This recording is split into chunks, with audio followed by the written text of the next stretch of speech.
You know how some professors make you wonder if you are in a classroom or in the middle of launching a startup? Well, today we have got one who actually turned her classroom into a startup lab. She has helped build a space where students don't just learn entrepreneurship, they become entrepreneurs. She's been at this for years, leading programs, shaping ecosystems, and rethinking what it really means to teach entrepreneurship. Welcome to another episode of Tracxn's School to Startup, where we chat with top academics shaping the future of innovation, entrepreneurship, and venture building. I'm Harish, and today I'm super excited to have with me Professor Karen Williams Middleton from Chalmers University of Technology in Sweden. Karen, welcome to the show. Thank you so much for having me. It's an honor. And thank you, Harish, for that introduction. Great. So before we get into your research and all the cool stuff happening at Chalmers, what's something not on your LinkedIn that shaped you, how you think about entrepreneurship? Wow, great question.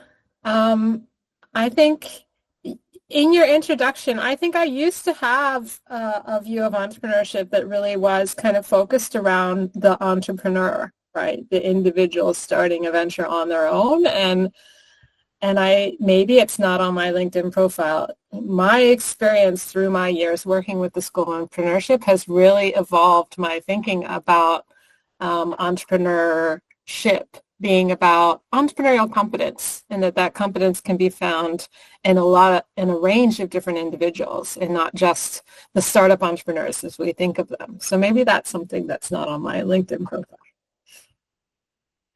Great. So let's go back a bit. What made you choose this path? Was there a moment that made you think, this is what I want to spend my life building? So I think lately in the field, as I've seen at different conferences, there's been a lot of talk about serendipity, and I would say I certainly have been on a serendipitous path. It was not my objective from childhood to be an academic. I think when I was really, really young, I said to my parents I wanted to be an opera singer. Don't ask me why I said that. But I think if I look back with some hindsight bias, there are certain aspects of my background that really led me to this path. I grew up in a family-based business firm. My father had his own engineering construction company, and my mother was a school teacher. So this meld of entrepreneurship and education kind of mirrors my family background. And then being at a technical university, but being engaged in entrepreneurship really is a hybrid of my two previous degrees. That I have a civil engineering bachelor's that I practiced for a few years after that. And then I went to Babson and got an MBA in entrepreneurship. And then coming to Chalmers, it was really the meld of those two disciplines as well. So I've been curious about innovation coming to the marketplace, to reality, that I saw already during my industry experience after civil engineering. So that's been an interest that kind of has grown in different ways, and probably why I was both attracted to Chalmers and why I continue to be situated and stuck here in the commercialization process at a university while also doing research about it. Interesting. Now you're running a program that's not just a theory, right? It's hands-on. It's real ventures. What it's like seeing students go from lecture hall to pitch room to product launch all in one degree? It's really inspiring, and I think it's important as an educator our program is experience-based. The point of having them go through that journey is that they learn how they particularly will apply their entrepreneurial competencies in practice. And also we provide one experience for them, but that they can then generate that going forward in the future. So I'm constantly inspired by our students because I get to see them struggle. I get to see them have these aha moments when things make sense. I get to see them build the resilience that they have, and to have them come back to me and give me insights about their learning journey that really informs my practice going forward. So, I mean, our generations of students have really helped the program evolve and also informed my research and puts myself and my colleagues that are studying our School of Entrepreneurship in the forefront in action and experience-based entrepreneurship education research. Great. Before we deep dive, a quick pause for our viewers. If you're enjoying this conversation and want more behind-the-scenes stories from professors building the future of entrepreneurship, make sure to like this video, leave a comment, and subscribe to the Tracxn channel. And hit the bell icon too, so you don't miss what's coming next. All right, let's keep going. So you have written a lot about something I find really powerful, that students don't just learn entrepreneurship, they build an identity around it, right? So how do you see that identity forming inside your program? So I think all higher level education is about identity formation, right? You identify a potential future career or a profession that you're interested in, and then you go to find education to prepare you for that. And as I think some of the previous academics that have been on your program have said, entrepreneurship isn't something that you're born with. It's something that you can learn. There's nuances to it. There's personality traits in every profession as well that lend that people take a particular approach and so on. But there is this process of learning an identity that associates to an occupational role. So I think that's part of every education. Then I think what particularly happens in entrepreneurship is that, at least the way that we teach entrepreneurship and the way that we have experienced entrepreneurship, it's really experience critical, because you are, as an entrepreneur or someone acting entrepreneurially, you are engaging in uncertainty or ambiguity. You have to navigate that. You have to determine how to interface and what to choose to do and what to choose not to do. And that process really becomes a very personal decision-making process. And so that's a key component in the identity building that happens during the education. And one of the things that we need to do, that we do and we think is necessary as entrepreneurship educators in this space, is that you provide the scaffolding to help students reflect upon that process and both understand what's sort of more the generic knowledge that they're taking on while they're going through the learning, but what's the specific knowledge to them about how they will take decisions, their personal insight or their team's insight into how to take decisions forward. Interesting. And of course, part of that identity building involves failure, right? So how do you help students handle failure in a way that builds them up? I think one important aspect, and you've had previous, again, this has been addressed already previously, but I think one important factor is normalizing failure. I think, again, failure has been seen as something to avoid, but in an entrepreneurial journey, it's just part of that journey. It's always going to be there. You're always going to have to build up some resilience to that and learn from that. It's part of learning, and we all go through failure, learning how to ride a bike, learning how to draw pictures, learning how to cook. We've all made horrible mistakes in the kitchen, I'm sure. So learning, failure comes along with learning, and particularly, again, when you're going into uncertainty and other places.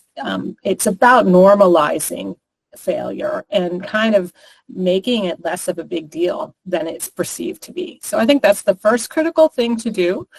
And then the second critical thing is to reflect upon that learning. Okay, what can we take from the failure that occurred? Because the real sort of failure would be to make the same mistakes over and over and over again, right? But every new mistake is also an opportunity to go, okay, that was a particular path that I shouldn't go down that path again. So how do I diverge when I recognize the same phenomenon coming forward again. It's a bang on. So your venture creation approach is something a lot of schools talk about, but I think very few actually do well. What do students really get from starting a venture during their studies compared to just learning about it in a classroom? So again, the experience basis is a critical thing. The actual experience of going through failure, what does it feel like to fail? Because that can be embarrassing. So the emotional laden components that come with that process. Also the fact that we have a very specific kind of venture creation where we're matching students together with researchers from the university in order to commercialize technology-based innovations. So there's this added aspect of also the criticality of teamwork and engaging in that teamwork as part of that process. So also understanding how to build those relationships long-term, how you build and maintain trust with one another. These are also factors that are specific to that experience process. Amazing. So grades are easy to track, but entrepreneurial growth is a bit harder. So how do you know when a student has really grown through your program? What do you look for? In terms of growth, in terms of, I think we have the benefit of having a 2-year master's program, and the entire second year of the master's is an incubation year. That's what we call it, an incubation year. So it's focusing on that more longer term, certainly longer term than a lot of other courses or projects have the opportunity to have, of going through iterations of applying the learning that the students are given already in the first year of the master's. So we can absolutely see growth between how they conceptualize different theories and how they've been able to simulate them during the first part of the education, and then putting them into practice with real ventures and collaborating with others.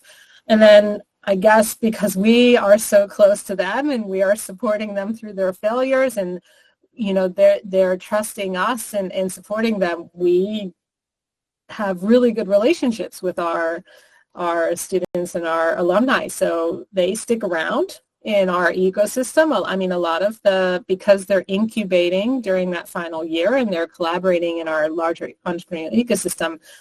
First of all, not all of them go away.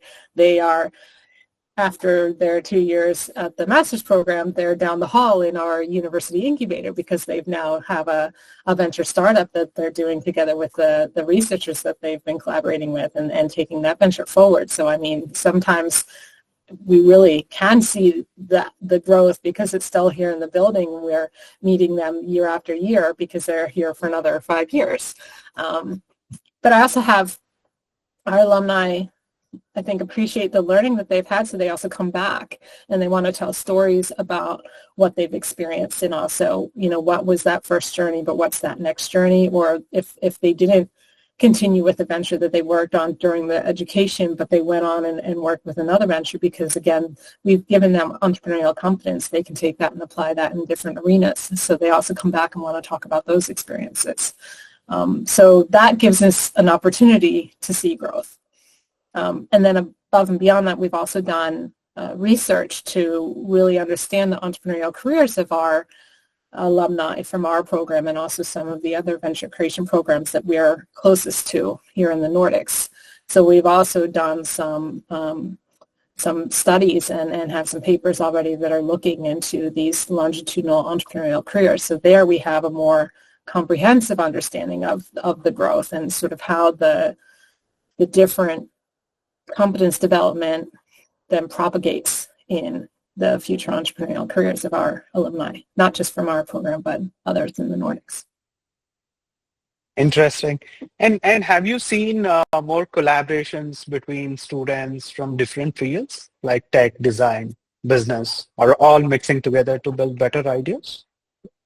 That's by design in our program. So we are not exclusively engineering or exclusively business.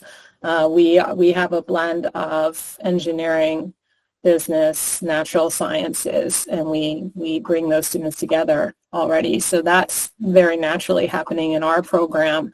And when we have the actors coming and wanting to learn from us about what we're doing, that's certainly one of the things that they're discussing, the importance of multidisciplines coming together and collaborating. And I think that reflects where the field is also going forward, particularly in technology-based startups, that it really needs to be transdisciplinary, because some of these innovations, if they're going to be platform innovations, they also need to be applicable to different industry sectors or different application arenas. So the multidisciplinary knowledge that often doesn't come in one individual but comes in an entrepreneurial team is important. Interesting. So, okay, a few fun ones before we wrap up. One book every student entrepreneur should read. Oh, wow. Oh my gosh, that's a tough question.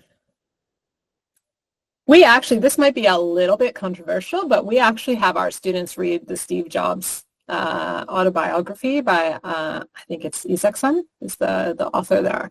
And I know that Apple is highlighted and Steve Jobs is highlighted as the stereotypical white male from Silicon Valley. But we talk about that stereotype. And then we also break down what's kind of behind that initial stereotype. The book really goes through all the different critical team and collaborators that when Steve is profiled, if you think about Steve versus Apple, Steve is an individual, but Apple, and he was a critical component to that, but he was not the only critical component to that, right? So I think, to really actually challenge that story and to see also the problems that come with highlighting that stereotype. So maybe both as something to challenge how you think about the stereotype entrepreneur, and also to be critical of some of the behaviors that come forward, to see the darker side of entrepreneurship that comes forward there. Amazing. So what's one founder trait that's super misunderstood? I think there's a lot of emphasis on passion, and even that term passion. And I think passion can also be interpreted differently, or it sometimes even gets gendered, right? So passion in maybe a male is seen as something else in other persons. So I think ultimately what passion is really, what maybe people are connecting to is that agency and that ability to take action where others do not, and to have resilience to continue to take action around something that someone finds important when others do not. And so that would be one characteristic that I think is sometimes misinterpreted. Interesting. So any tool or practice you can't live without in your teaching? I think emotional intelligence is a really critical skill that entrepreneurs, particularly entrepreneurs and entrepreneurially people that are applying entrepreneurial competence, that is really important and sometimes overlooked. And that connects to being both self-aware but also awareness around others. Interesting. And if you could ban one thing from entrepreneurship education, what would it be? Not necessarily ban it, but maybe situate it better. The lean startup method has been really broadly applied, and speaking from a technical university and looking at, the deep tech and the science-based tech and med tech, I mean, that's a very useful model in certain sectors and certain disciplines, but it's kind of been broadly swept over kind of all entrepreneurship. Everyone should be doing lean startup, and it's not relevant always for different types of application arenas. So that would be one thing that I would not ban, but I would certainly ask to stop and consider if this is prioritized relevance or is something that isn't relevant for the context that one is in. Amazing. The last one, where can people follow your work or learn more about what you're building at Chalmers? Oh, well, of course, you can check out what's going on at Chalmers. So please follow news coming from Chalmers, and particularly Chalmers entrepreneurship. There's a lot going on if you look more deeply into the entrepreneurial side of Chalmers. There's stuff coming down the pipeline. We've just started an entrepreneurial fellows program, so helping really high, doctoral students. How can doctoral students take the innovations that they've developed through their research and start to commercialize that? We're learning from other programs around the world that have been doing similar things. So I think this is an arena that isn't just what's going on at Chalmers, but going on other places. And I know it's not always easy to find, but we do hang out in Google Scholar and those arenas. So I mean, we do try to publish a lot around what we're experiencing in practice as well. So we do try to share our knowledge and insights through those arenas. So please keep an eye on our Google publication or Google Scholar publication profiles, because new things pop up there from time to time. Great. So we'll be sharing all the links that are relevant that you ask us to put it on the video. We'll do that as well. All right. That's a wrap on this episode of School to Startup. We talked about building identity, embracing failure, and why real venture experience matters way more than theory, right? Huge thanks to Professor Karen for joining us today and sharing your insights. Thank you very much, Karen. Thank you. Thank you very much for having me. It's been a pleasure. Same here. And for our viewers, if you found this valuable, like, comment, subscribe to the Tracxn channel, and click the bell so you don't miss the next episode. See you next time.